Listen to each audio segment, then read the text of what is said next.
Middle school can be an awkward and uncertain time for many kids. Many physical and emotional changes are taking place, and young teens are trying to just figure out who they are.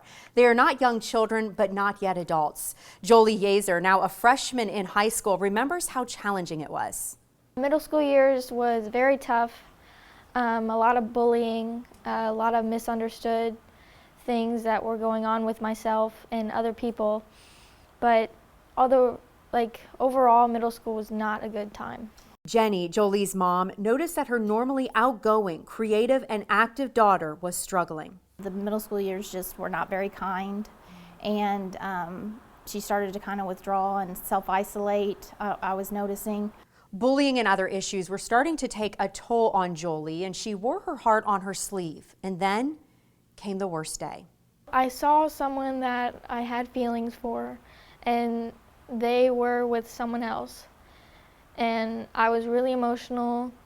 And so I was in class upstairs, and I came down the stairs, and there was a hallway to my right with the cafeteria, and the hallway to my left which had KDO's office.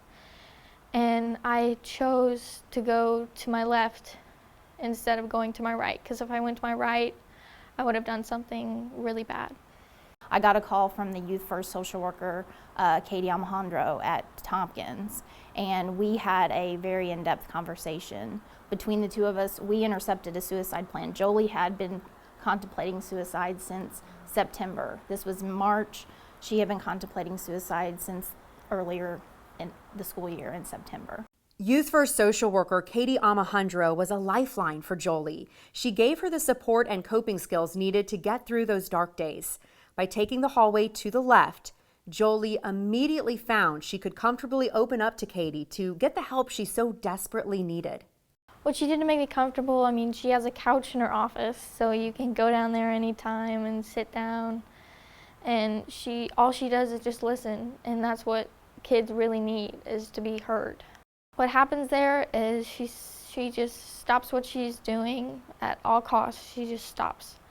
And then she just sits down, looks you in the eye, and says, "What's going on?"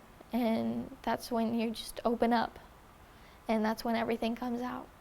When I first started working with Jolie, you could tell there was just a lot of stuff going on, in her mind, and just a lot of racing thoughts and things that would come up for her. And it was really nice to be able to be here for her, because, she would almost go from 0 to 60 in no time. And being here where she is, I think, made all the difference, because she had a safe place to go, a safe place to be able to process her thoughts, and to learn appropriate, healthy coping skills on how to deal with what was going on with her. Katie and Jolie worked out a plan for handling those moments when Jolie was feeling helpless. She would always know. We had a plan set up for what would we do if something happened at school, what would we do if something happened when she was at home.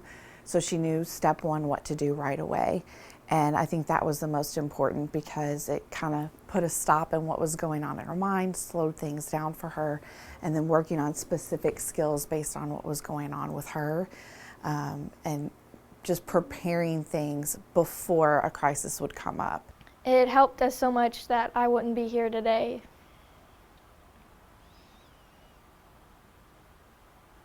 That's how much it helped, because I wouldn't be here today if it wasn't for KDO. Having Youth First social worker Katie Alejandro in the building at Tompkins is also invaluable to Principal Nicole Alcorn and her staff. I don't even want to ever think about not having Katie Alejandro at Tompkins or having Youth First in our building, because our kids, they're in middle school. Those 3 years are a critical time in their life where they're changing emotionally and physically, and just having Katie there is so huge for their success.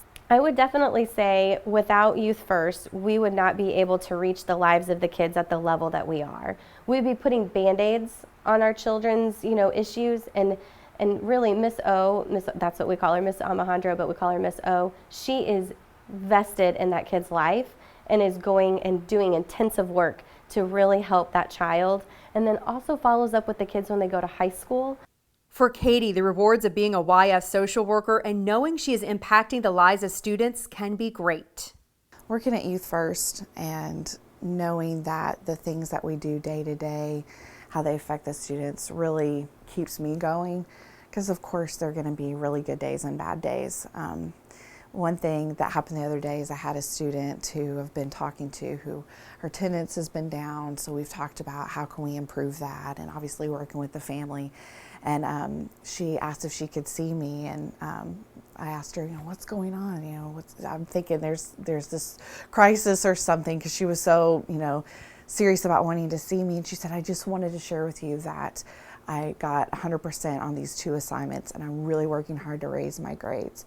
And just the fact that she wanted to share that with me really kept me going and really made me feel good, because we often do see a lot of the hard stuff and the not so fun stuff and the not glamorous stuff.